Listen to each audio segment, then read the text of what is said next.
Welcome back to an next episode of What's Up, Prof. We're back, Walter. Yes, we're going to continue our study on the new education. Yes, today we're going to go into the solidarity part. Yes. Let's open with a word of prayer. Our Heavenly Father, we are back again, and we ask, please, that you bless us in our discussion and once again enlighten our minds with the Holy Spirit that we can discern what is right and what is wrong. In Jesus' name, amen. Amen. One little word, and it is flowing from so many pens these days. Yes.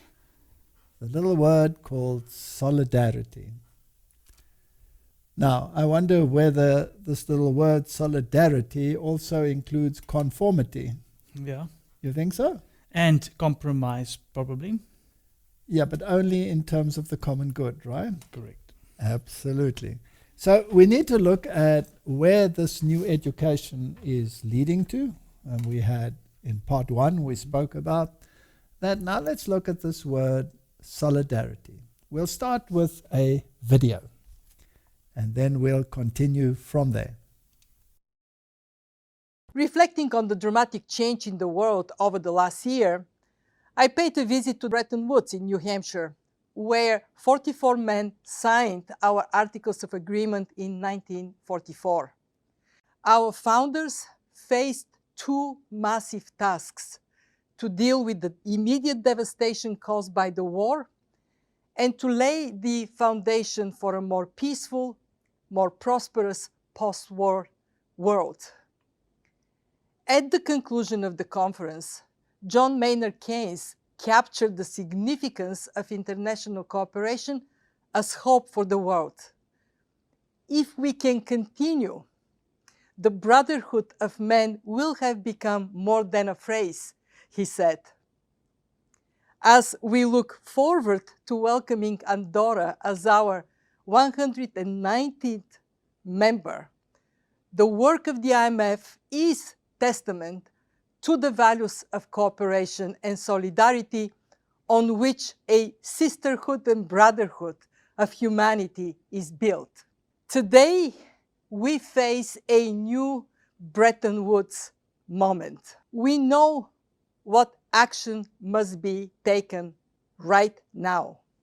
A durable economic recovery is only possible if we beat the pandemic. I urge you to support production and distribution of effective therapies and vaccines to ensure that all countries have access. We can do better than build back the pre-pandemic world. We can build forward to a world that is more resilient, sustainable, and inclusive. We must seize this new Bretton Woods moment. I see three imperatives. First, the right economic policies. And policies must be for people. COVID-19 has underscored the importance of strong health systems. Rising inequality and rapid technological change demands strong education and training systems to increase opportunity and reduce disparities. Just as the pandemic has shown that we can no longer ignore health precautions, we can no longer afford to ignore climate change. My third imperative. If we don't like this health crisis, we will not like the climate crisis one iota. Since the pandemic began, we have committed over $100 billion, and we still have substantial resources from our $1 trillion in lending capacity. The doubling of the new arrangements to borrow and a new round of bilateral borrowing arrangements preserves our much-needed financial firepower. Our founders did it. It is now our turn. This is our moment. Well, my young friend, what do you say about that? Well, she brought all the aspects in that we've been discussing. Yes, Solidarity. she mentioned them one by one. Education, solidarity, conforming with the system that they implement. And what's interesting also for me was the lending. once you go into contract, obviously, with them, there are certain rules that has to be followed. He who pays the piper calls the tune. Isn't that correct? Yeah. Now, it's interesting that health is a very important issue, but it is nothing compared to the climate crisis that is coming. We always have these stepping stones, you know. Yeah. Where are we heading? Where are we heading? Where's the final step? Where are we heading? So we've got the disease, then we have the climate, and then we must have the human solidarity. You know what? I was looking at the picture there of all these people sitting with masks. Now, we're not debating here the importance of the mask or the non-importance of the mask. That debate is raging all over the world. But one side issue that you cannot escape is the uniformity.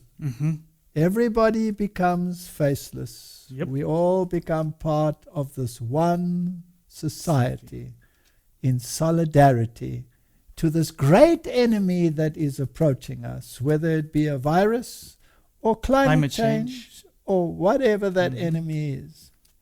And the question always arises, where does the enemy come from? Who controls and defines the enemy? So that's our introduction, and she used the word solidarity, of course. So that was the view of the IMF, right? The International Monetary Fund. And now we're looking at the United Nations. The concert was made possible with the contributions of, and then it gives all the contributors, the Pacific Tourism Organization, Travel Foundation, Australian Government Department of Foreign Affairs, New Zealand Ministry of Foreign Affairs, University of the South Pacific, Pacific Cooperation Foundation, Vodafone Pacific, Pacific Community. This was about the Pacific community, all the island communities. And they, of course, also have to be brought into solidarity. And interesting is the way in which they bring about solidarity. And does music play a role in this? Definitely.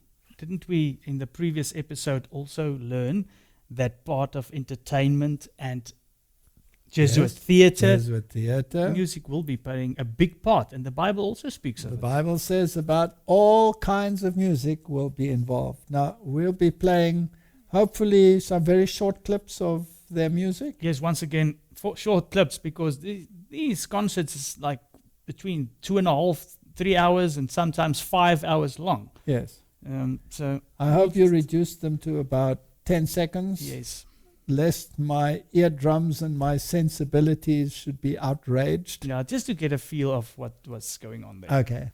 It's of course also interesting that the dignitaries are always involved, all the high-ranking individuals such as Prince Charles and all of these. And there was that interesting book that I once referred to about Prince Charles that was called The Sustainable Prince. So he's been on this bandwagon of environment and sustainability and solidarity for a very long time. If you watch the full ceremony and all these things, there's different leaders always speaking and everything. So we've not put in all of that. We've only had a short little excerpt. But let's have a look at some of these issues because it tells us where we are heading.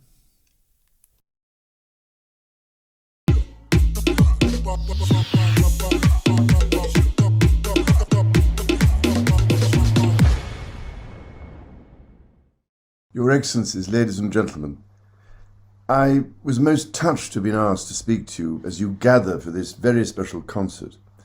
And I did just want to pay tribute to the United Nations for bringing us all together in this way. This dreadful pandemic comes at a time when, as I know only too well, the Pacific region is already facing the accelerating and terrifying impacts of climate change. Kaboom! Come on! Just well and ten. Witty, boy.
Well, we heard all the same rhetorics again, starting with COVID.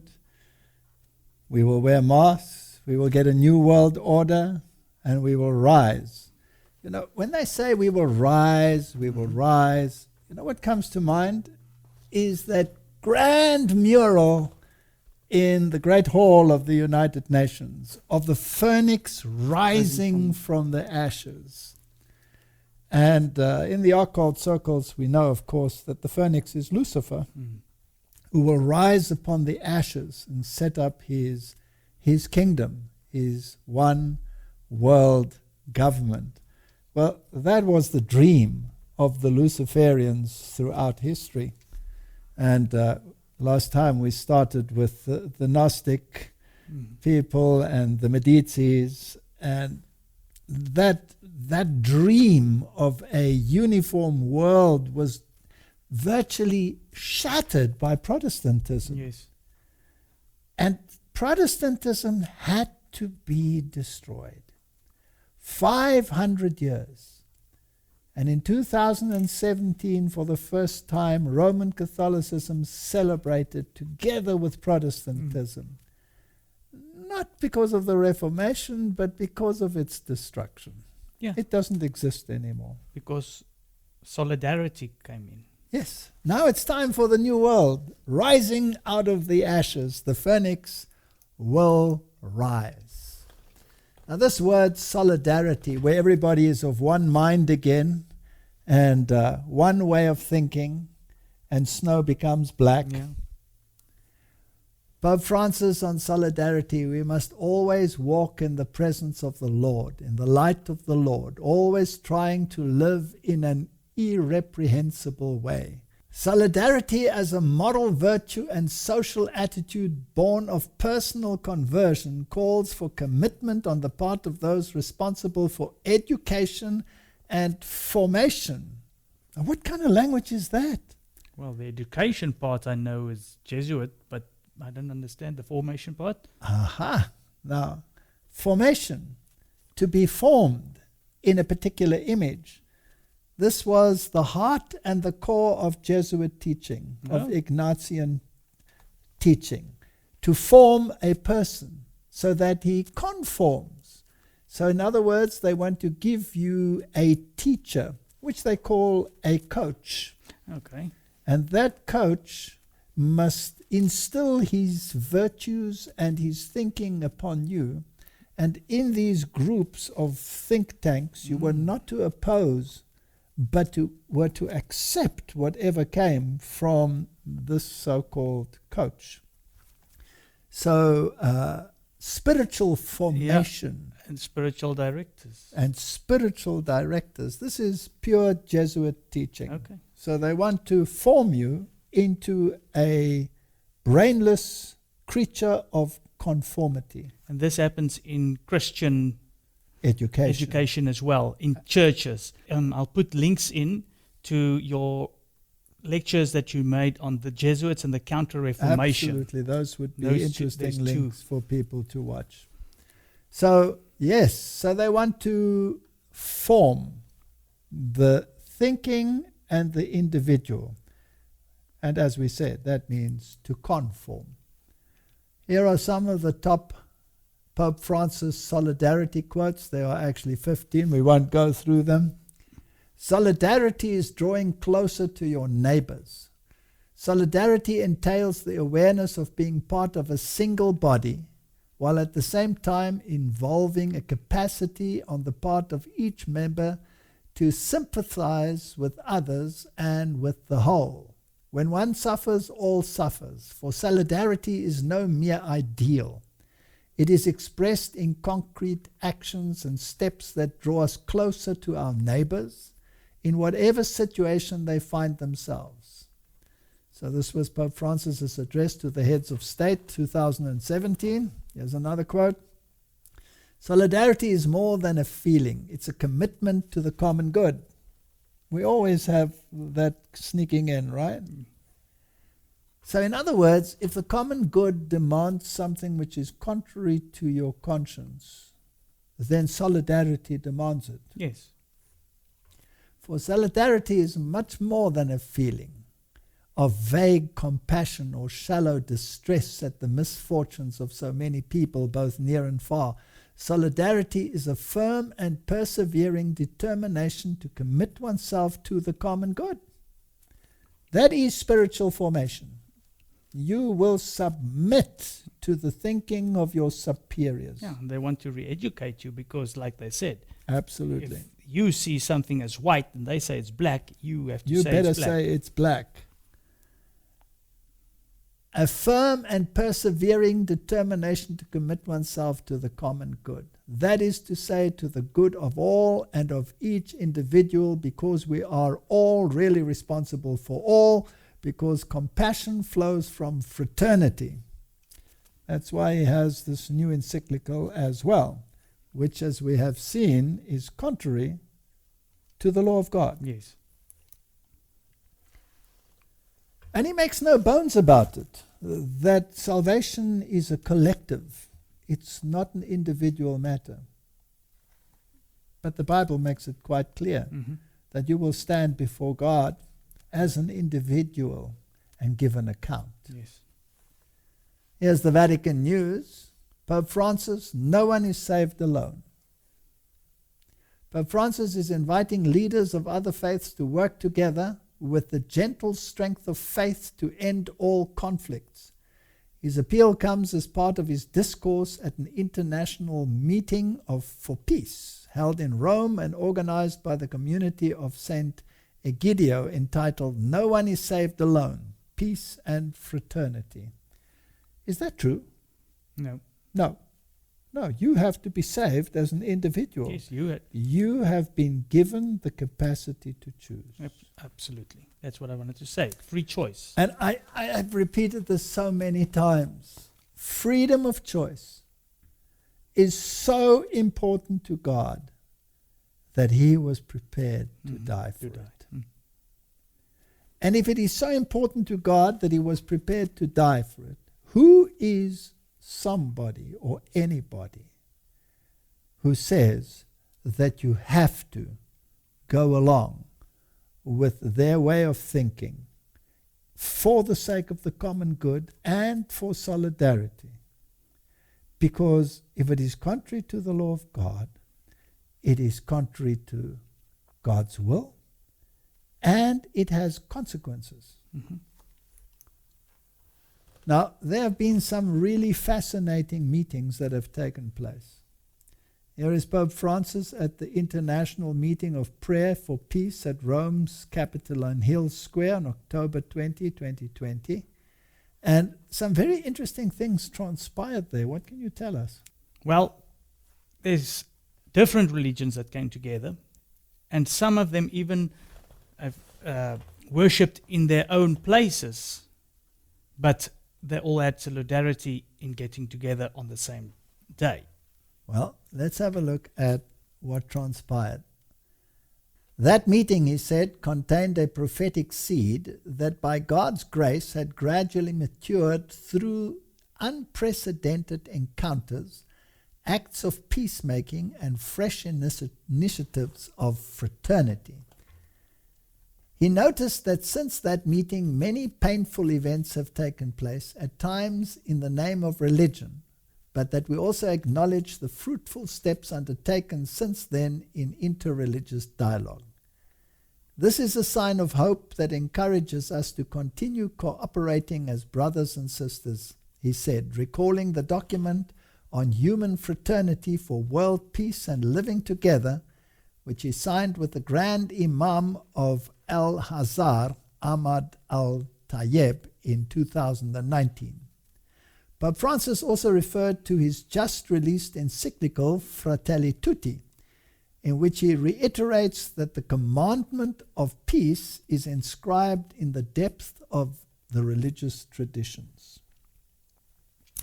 Now let us again make it quite clear that we believe in freedom of conscience and that everybody has the right to believe according to the dictates of his conscience.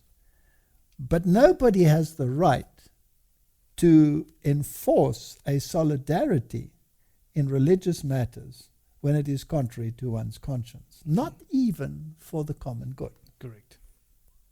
Matthew 10 verse 34 says quite plainly, think not that I have come to send peace on earth. I came not to send peace but the sword. In other words, the very variance that we have in the world leads to contemplation. And contemplation leads to searching for truth. And the Bible makes it quite clear that if you search for truth with your whole heart, Yes. you will find it. Correct. So, variance is not necessarily a bad thing. But then we have to qualify it, like Martin Luther said. Let the minds clash, but the fists hold still. Correct. On 17 October to 20, Pope Francis to participate in the International Prayer Meeting for Peace. And let's see what they said about it. Pope Francis to participate in International Prayer Meeting for Peace. On Tuesday, 20 October, Pope Francis will participate in an international prayer for peace initiative entitled No One is Saved Alone, Peace and Fraternity. The community of St. Egidio that is preparing to host its 34th meeting inspired by the historic interreligious encounter wanted by St. John Paul II in 1986, said it had promoted this international meeting of prayer for peace in the spirit of Assisi and Pope Francis's encyclical Fratelli Tutti. So on Tuesday afternoon, the religious leaders will pray separately in venues across the city. Pope Francis, the Patriarch of Constantinople, Bartholomew I, and other Orthodox and Protestant representatives in the Basilica of St. Mary in Araculi, Jews in the synagogues of Rome, Muslim, Buddhists, and representatives of other Eastern religions in the Capitoline museums. The interreligious ceremony in the Capitoline foresees the participation of many international names, such as Ursula von Leyen, President of the European Commission, and President Sergio Mattarella of Italy. A minute of silence in memory of the victims of the pandemic, and all wars will conclude the event.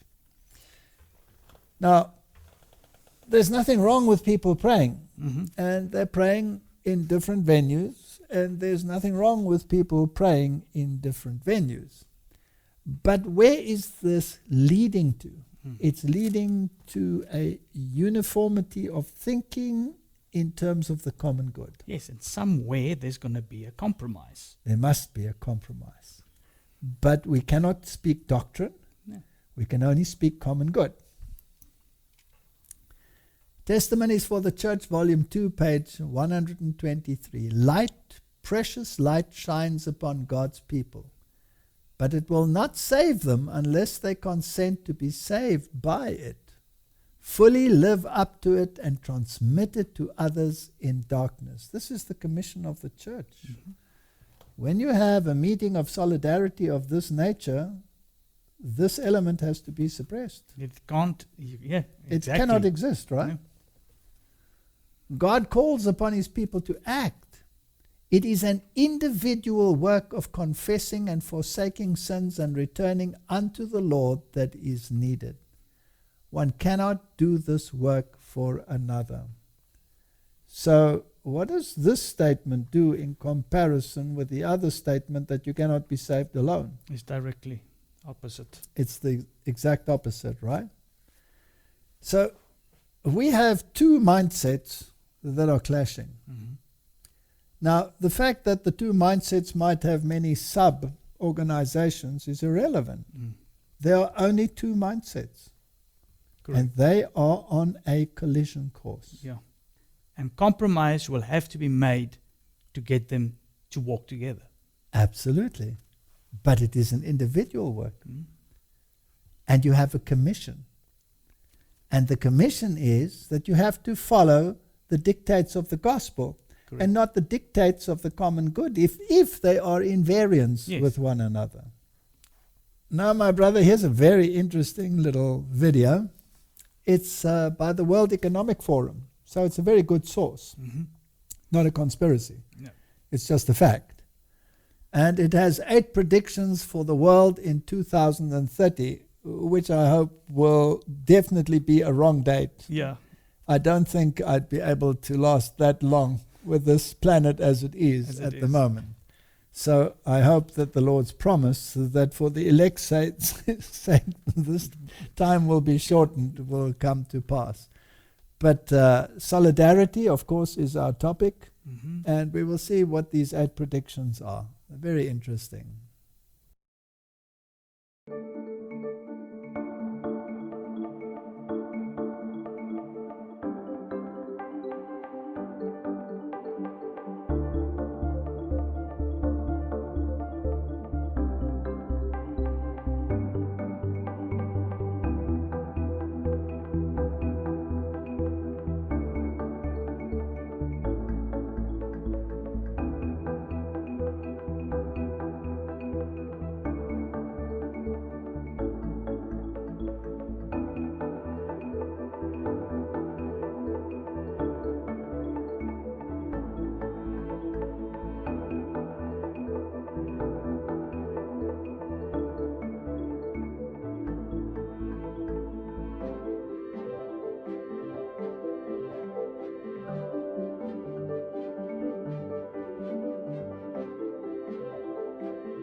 Well, what do you make of that?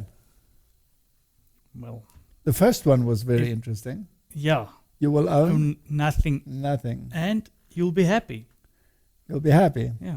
Because you own nothing. Doesn't that sound a lot like Fratelli Tutti? Oh, yes. That is Fratelli Tutti. So they're predicting that the Catholic social doctrine will become a reality. Now, what does the 10th commandment say? Thou shalt not covet thy what? Neighbor's goods. Or his wife, or anything. Does that imply that the neighbor has goods? Yes. So how can you covet something that's not yours? That's not yours. Or that if he doesn't own anything and you don't anything, nobody owns anything. Yeah? All right. So you can't covet. Now, coveting was a big problem with the rebellion in heaven. Because there was an illuminated gentleman there who coveted the throne of God, right? Yes. Who wanted to be like the Most High. It started off with coveting. Did Rome change the 10th commandment? Yes, it split it into 2. Does Rome claim that it is the sole owner of everything? Yep.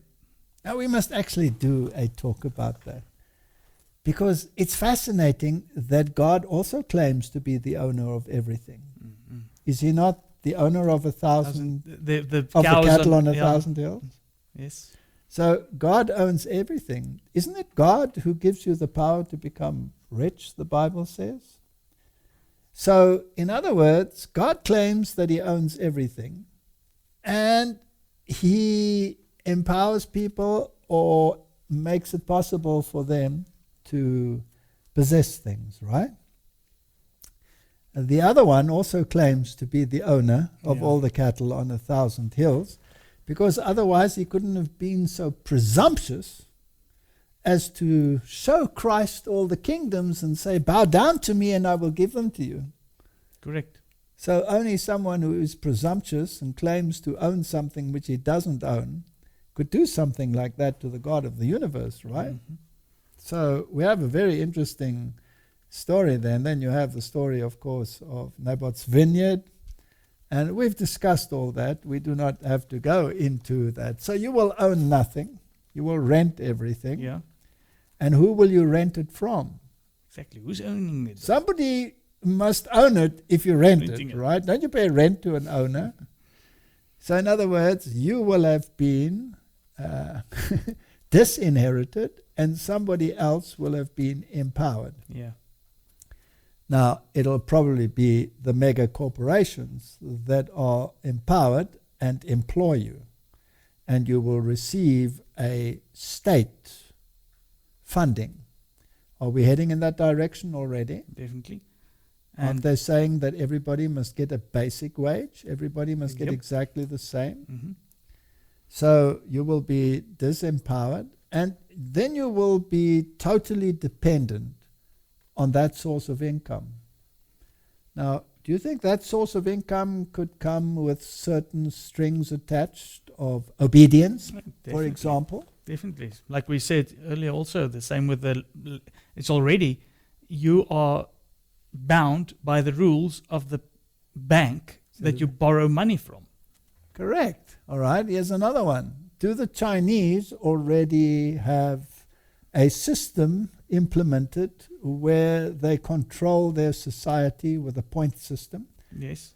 And that if you do not conform absolutely to their wishes, then you suffer the consequences? Correct. The COVID-19, we'll get to that part, but also your apps and Correct. stuff will be So regulating you.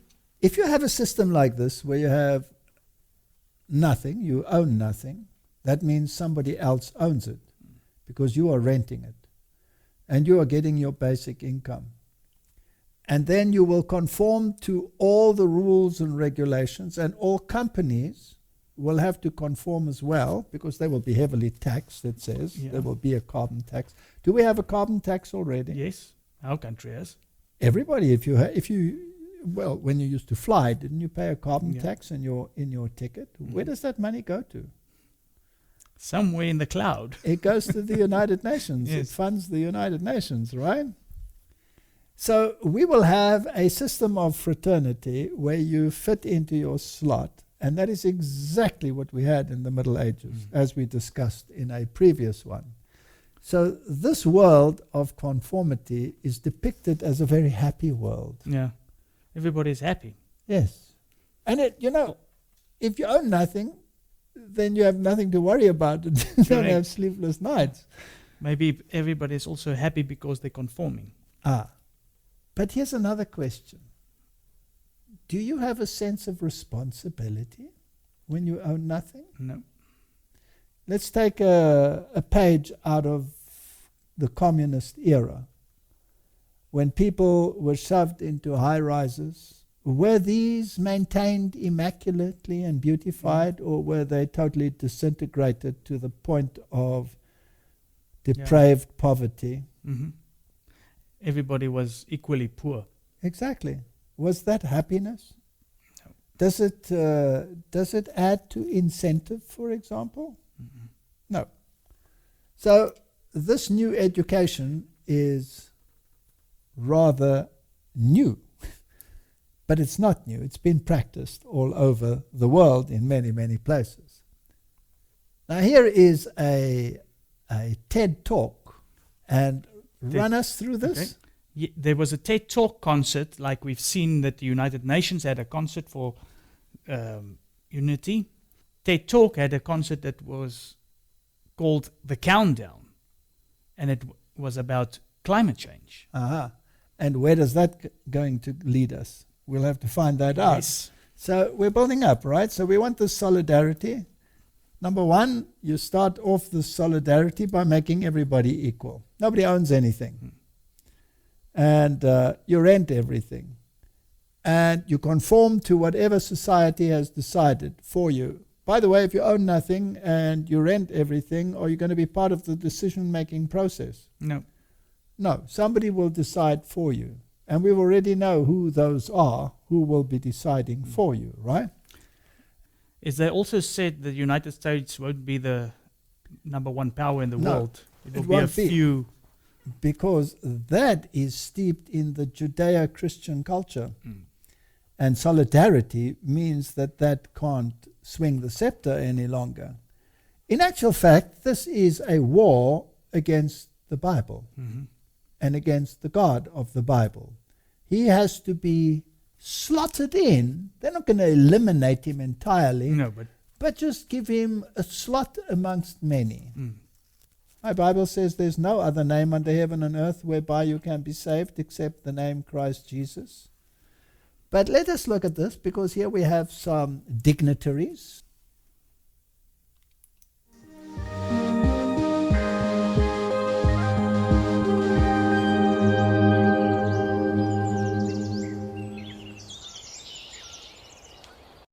Today marks the beginning of counting down to zero on the emissions that are warming up our planet. It's a real honor to introduce, for his first TED Talk, Prince William.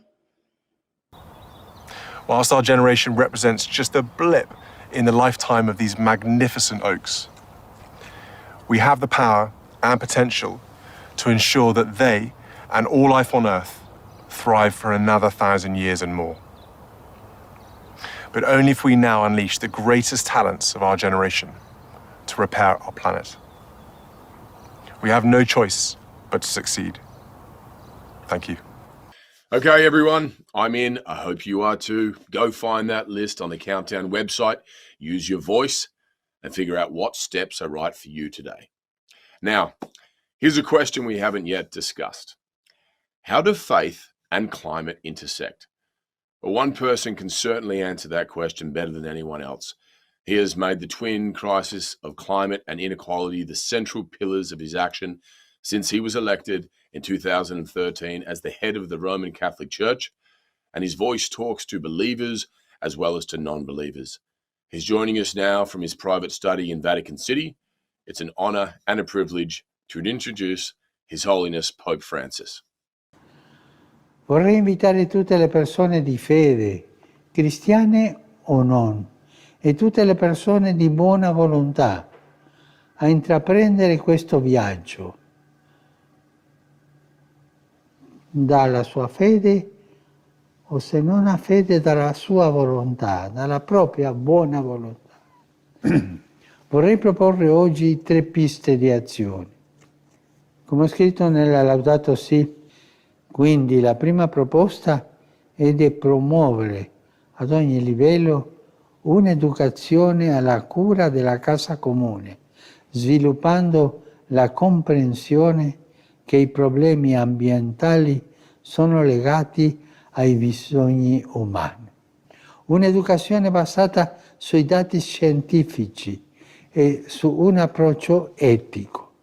Sono rincuorato dal fatto che molti giovani hanno già una nuova sensibilità ecologica e sociale e alcuni di loro lottano in modo generoso per la difesa dell'ambiente e per la giustizia. Come seconda proposta bisogna più mettere l'accento sull'acqua e sull'alimentazione. La terza proposta è quella della transizione energetica.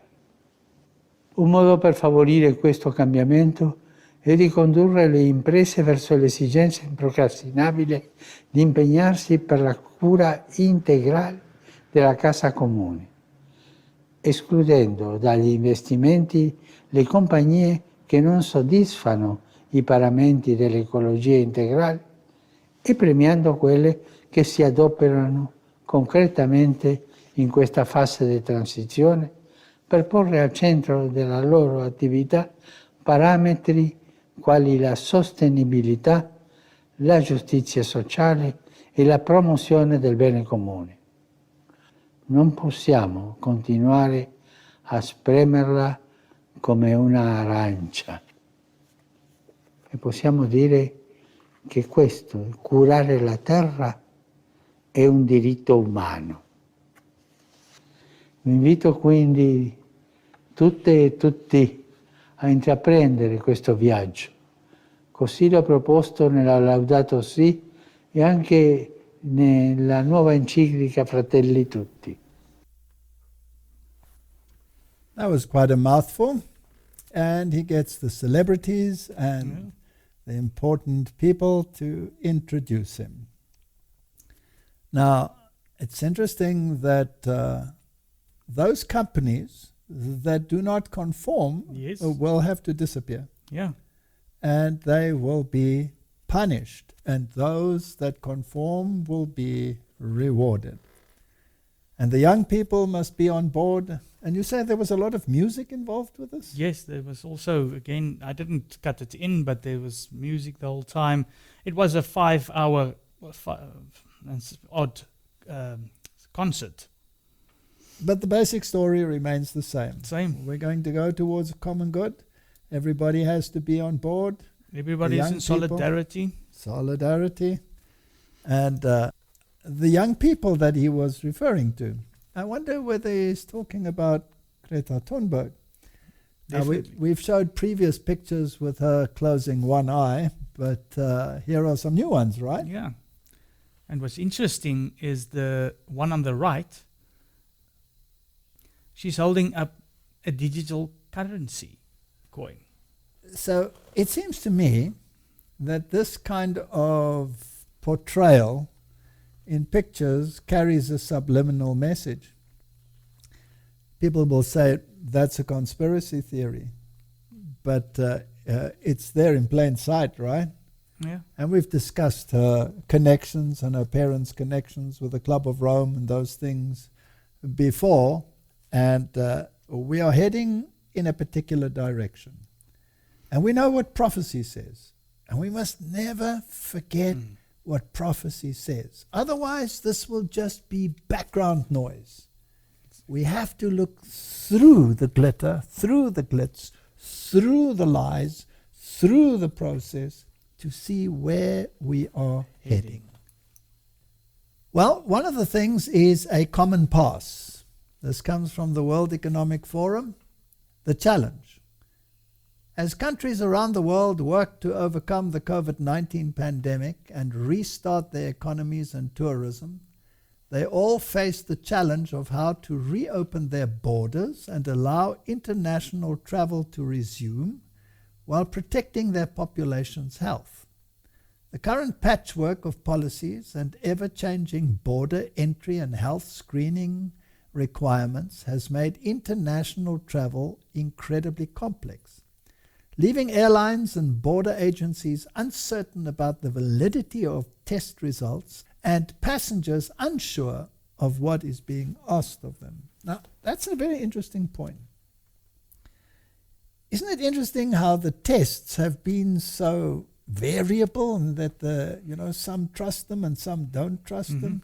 So if the tests are so problematic, what could save the day? A vaccine, maybe? Yeah. The solution, a common pass, aims to develop and launch a standard global model to enable people to securely document and present their COVID-19 status, either as test results or an eventual vaccination status, to facilitate international travel and border crossing while keeping their health information private. Now, my young brother, do you think it's going to stay with COVID-19 or will there be something else on the horizon as well? I'm sure it will be something else.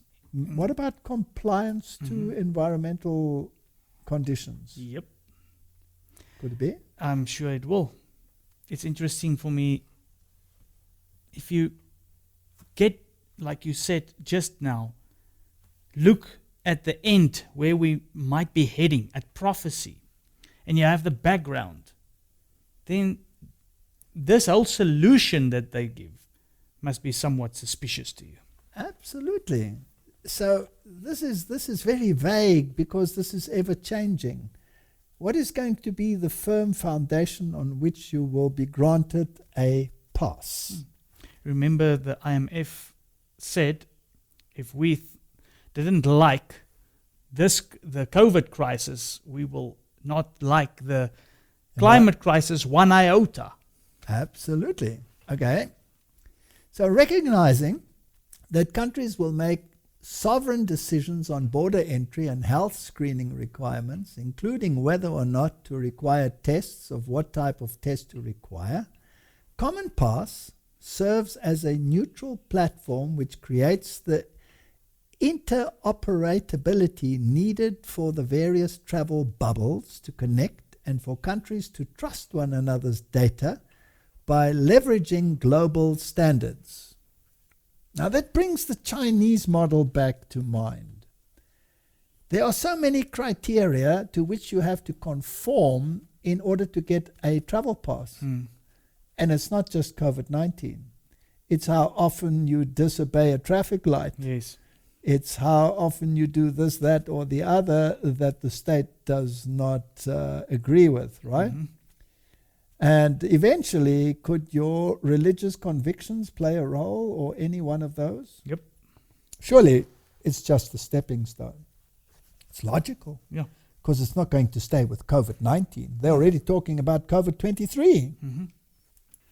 Now, the World Economic Forum is very, very active in all of this. And we've seen some very interesting speeches which sound like secret society speeches. Yeah. But here we have one of their releases. This new initiative could let people travel around the world safely while keeping their health data private. Let's just look at what their plan is.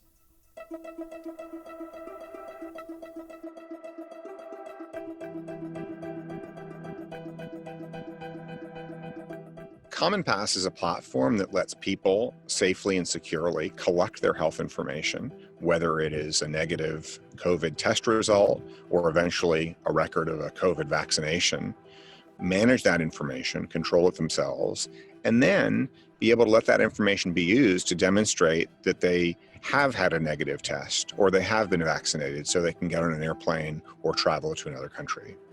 For countries, it gives them the ability to actually know confidently that this person who wants to come visit them can actually safely be admitted into their country without risk of exposing other people in the country to COVID.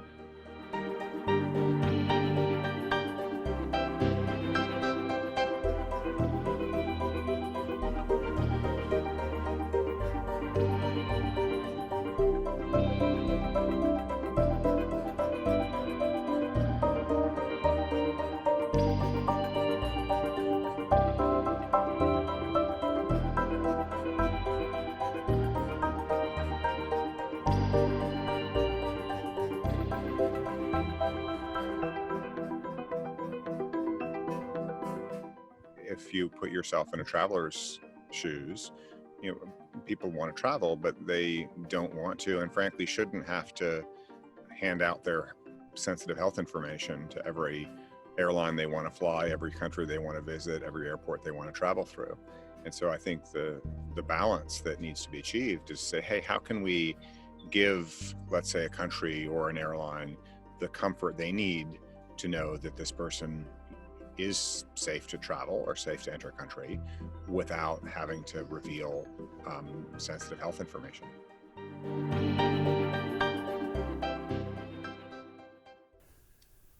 My brother, that sensitive health information is on the travel pass. And it says you have been cleared for travel. And that is all that the individual at the point of entry needs to know. Now, what are those criteria which enable them to say you have been cleared for travel, right? Yeah. And that data will be governed by the organization that keeps this data. Absolutely. And the criteria that fit into that data will be determined by whom? By them. By somebody, right? Yes, It must be correct. somebody. It's not going to be you. Okay. So is this a system of absolute surveillance? Yes. Yes. Well, here is the president of South Africa, and let's see what he had to say. As we have said before, we need to utilize various tools in our coronavirus toolbox to fight this virus. We can also use technology to fight the virus. I call on every South African to join the 700,000 South Africans who have downloaded COVID Alert as a mobile app. The COVID Alert app can notify you if you've been exposed to the virus, whether it is in a taxi, a shopping mall, or a social gathering. And it does so without sharing your location or any of your personal information. The app is zero rated by mobile networks, so it won't cost you anything to protect yourself and others. By downloading this app, you help to make the virus visible and break the chain of transmission. We would like, therefore, to appeal to all organizations to encourage their staff, to encourage their visitors, to download the app when they enter their offices, their shops, their schools, universities, or other enclosed facilities or spaces. South Africa has also been appointed as a co-chair of the global ACTA initiative that is facilitating access to innovative interventions, including vaccines, for all countries. Countries are going to have to allocate funding so that there can be access to vaccines to prevent the further spread of the virus.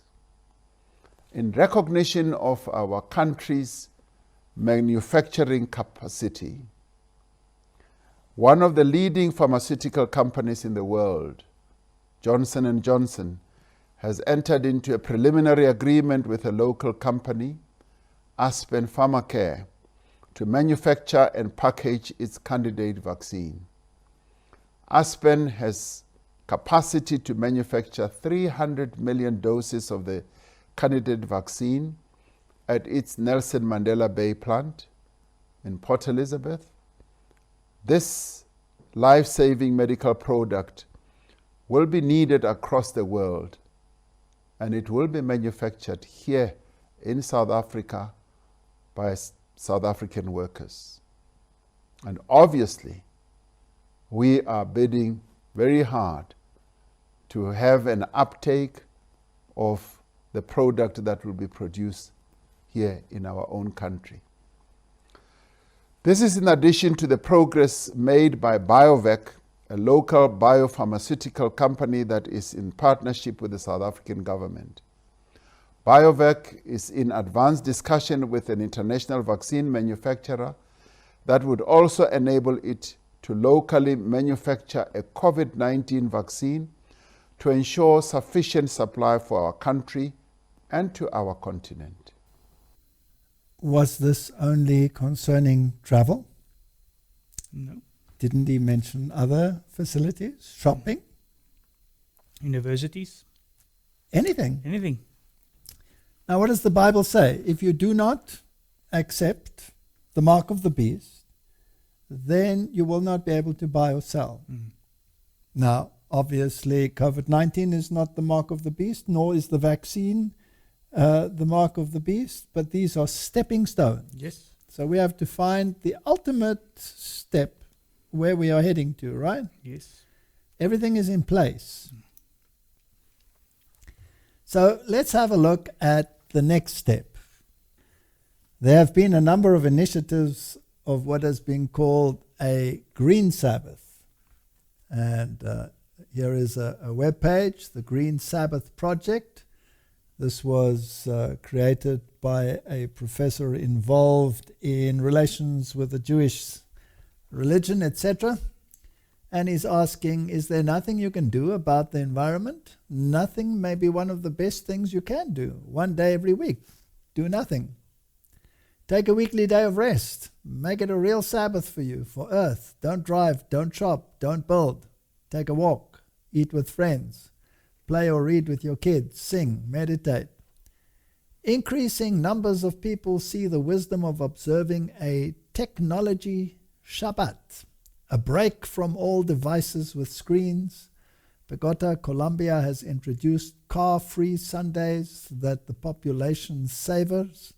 When Israeli cities shut down for the Jewish holiday of Yom Kippur, the Day of Atonement, nitrogen oxide pollution in the air decreases for the day by 70 to 99%. The Sabbath is said to be a foretaste of the world to come. Babylonian Talmud, Berakot 57b. I'm wondering, what does the Babylonian Talmud have to do with this issue?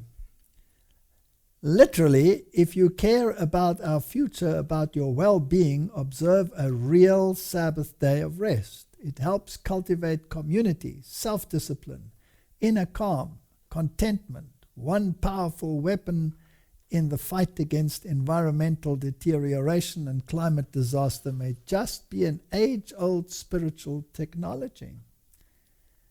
It could be merely a question of doing nothing. See the call to action written by our founder and director, Jonathan Schorsch, The Sabbath in an Era of Climate Change. Now, the common good will require that all humanity reach a common accord in terms of this day, right? Correct. To make the maximum input, we all have to work together, right? Yeah. For now, like we said, it might be stepping stones. So even in this initiative, there's stepping stones. They say you can have any day, but we'll see how it progresses. But even there, they talk about a car-free Sunday, right? Then you have the Sabbath in an era of climate change.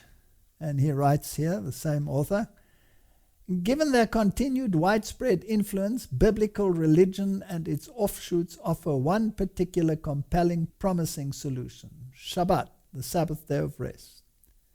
Observing a truly full weekly Shabbat, doing nothing, as it were, offers an effective action that one can take now to help heal our environment. Since the heavily environmentally damaging developed world is made up mostly of monotheists, the impact of eliminating most emissions once weekly would be particularly important. That's interesting. Monotheism has something to do with it. Yeah. Judaism and Christianity call the Shabbat an obligation. If we really believe that radical change in our behavior is necessary for environmental reasons, I certainly do, then don't these reasons make Sabbath, along with all other environmental solutions, an obligation?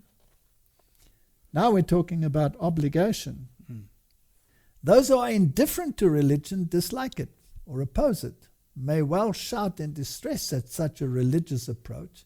Yet it is noteworthy how the new green values such as cooperativeness, mindfulness, simplicity, temperance, respect for nature overlap with values religion at its best has taught for millennia. If 1 billion or more monotheists and interested Hindus, Buddhists, indigenous people, atheists and agnostics observe a weekly Shabbat seriously for the near term, imagine how much of a break we would be giving the world that sustains us, a world that desperately needs some rest. This is a very common theme. And it brings together, like he said, even if you're religious or not, there is overlapping themes that brings you together, that the green people and the religious people can And the have common this. good requires it. That's it.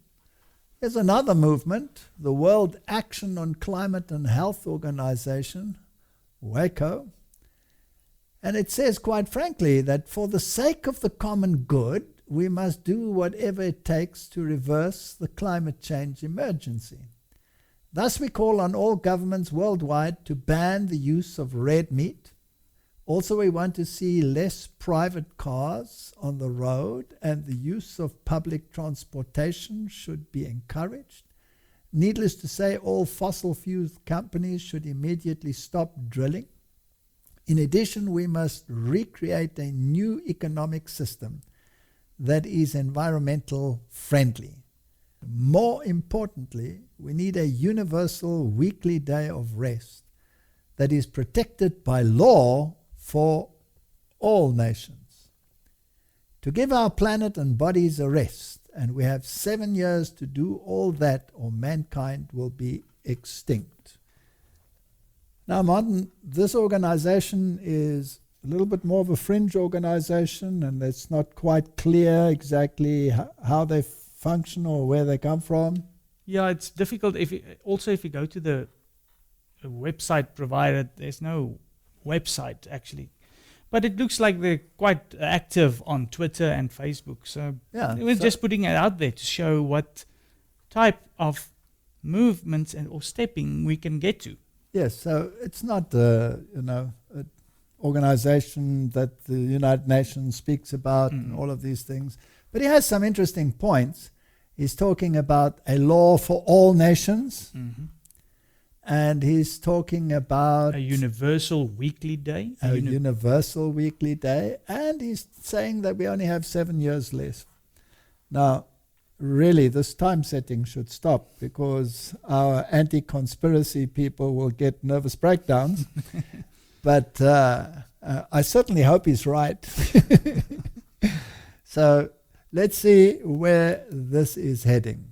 Here's some more of what he has to say. Extraordinary Climate Webinar Series, Restoring a Universal Weekly Rest Day for Human Fraternity and the Planet. So here he calls it a Zero Carbon Sunday. So he's specifying the day, of course, that needs to have this rest. So is there this movement towards a Sunday rest? Yeah, there's everywhere these movements. Here is the Church Times, and this is an article about Climate Sunday. 52 Sundays to rescue creation. So that means keeping the Sunday every week, right? 52 Sundays in a year. You remember we did the Jubilee for the Earth. Yes. This is also in that same category. Runs with that whole initiative. Okay. So the Bishop of Salisbury, the Right Reverend Nicholas Haltom, has described the Climate Sunday initiative launched this weekend by churches together in Britain and Ireland as a brilliant resource to help parishes reach the target of zero emissions by 2030 and campaign for more government action. The Climate Sunday initiative was announced in June by a coalition of churches and charities calling for more action on global warming. This Sunday, 6 September, is the first in a year in which individual churches are encouraged to choose their own Creation Sunday. The object is for churches in Britain and Ireland to use climate-focused services to explore the link between theological and scientific reasons for looking after the environment. There is also a campaign for more action on the environment from the government and a challenge to congregations to commit to further action to halt climate change. Spreading the initiative across the whole year is intended to make it accessible to every church, calendar, and tradition. More than 700 churches from a range of denominations have registered already. Now, it says there, accessible to every church, calendar, and tradition. Is that correct? That's not correct. How can it make it accessible to every church tradition if some keep Sunday and some don't keep Sunday? More than 700 churches from a range of denominations have registered already. I could not register for this. No, it won't work for us. Won't work for me. I keep the Sabbath of the Lord. They're keeping a Sabbath of tradition. Martin, just to wrap this up, we see that solidarity is leading us to a particular point.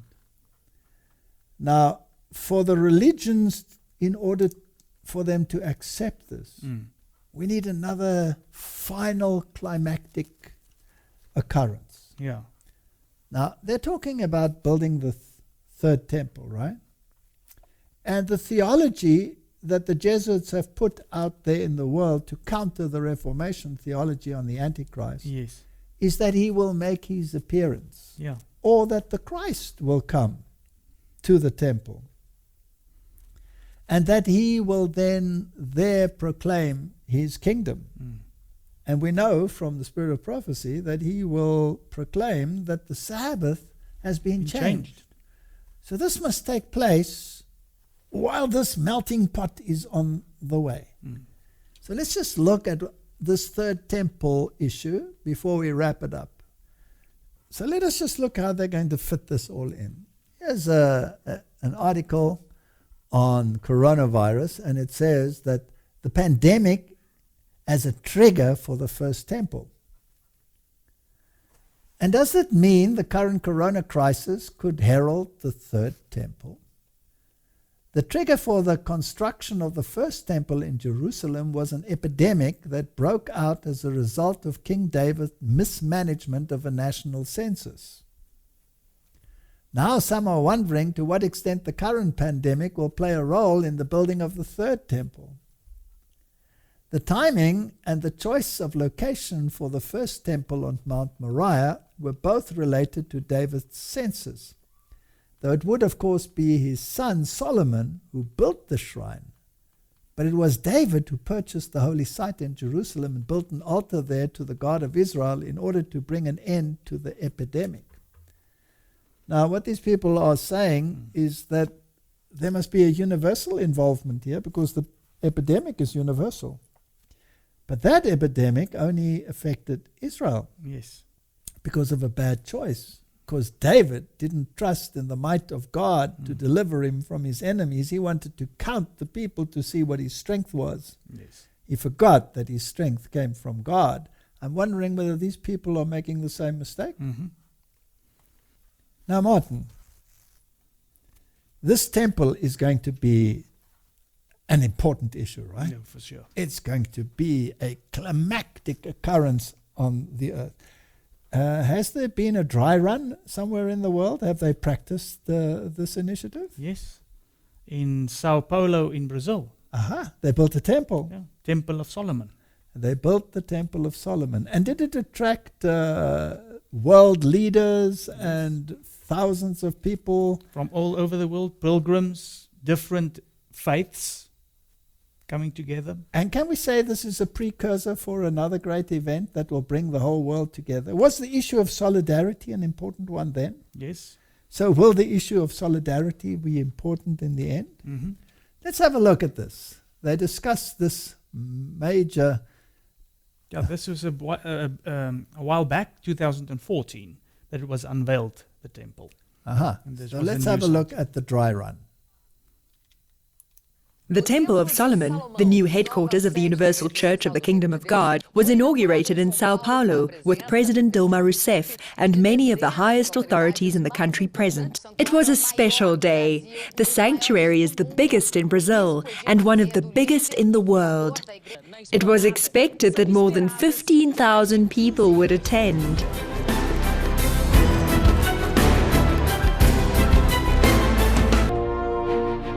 The main facade of the temple is the height of an 18-story building and is a mosaic of stone brought from Hebron.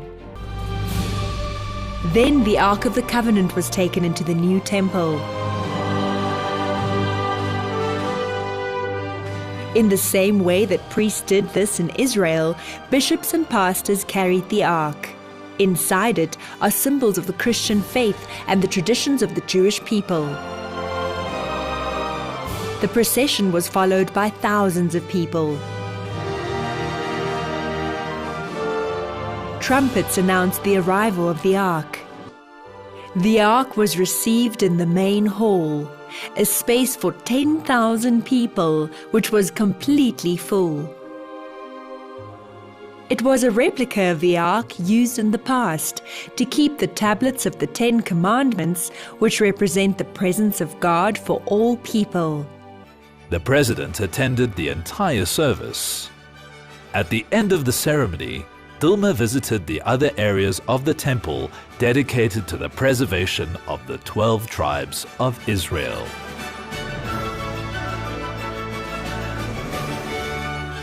Then she saw the replica of the tabernacle, which was used for centuries in the desert to worship God. Before leaving, the president spoke about the importance of the Temple of Solomon.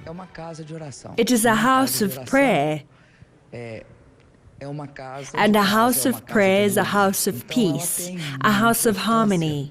So it has great importance for Brazil in the sense that it represents, symbolizes values.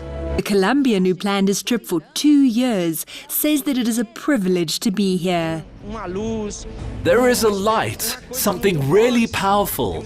I felt the presence of God. This is one of the caravans of pilgrims from Africa, people from different countries. People came from the interior, traveling for 4 or 5 days to arrive here and experience the Temple of Solomon. The faithful approached the altar. This was one of the moments of greatest emotion. The ceremony was attended by representatives of different religions and from all parts of the world in the same faith. Que desce como fogo.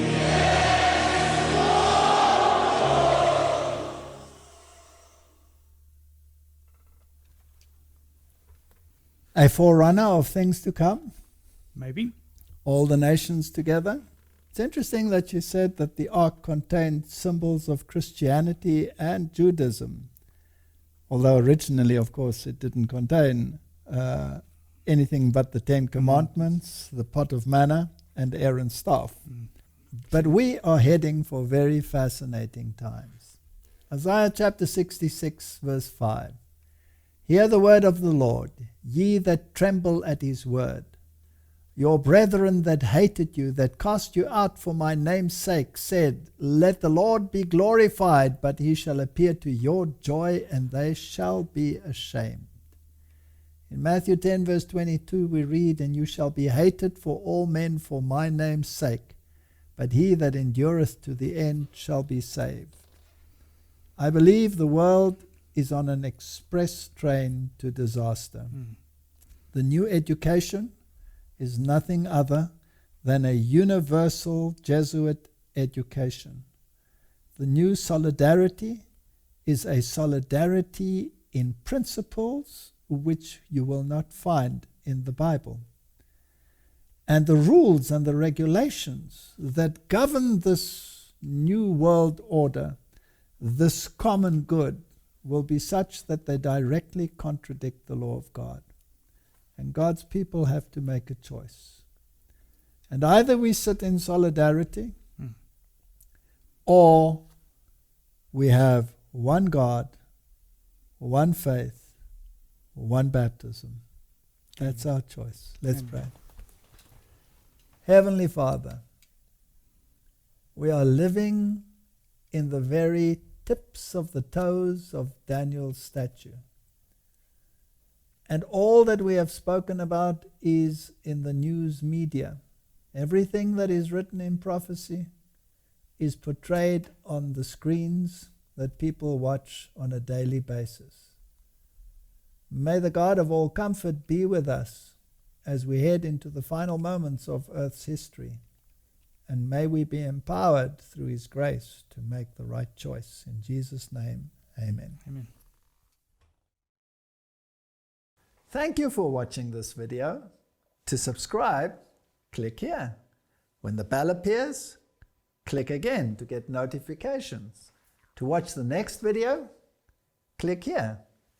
Thank you.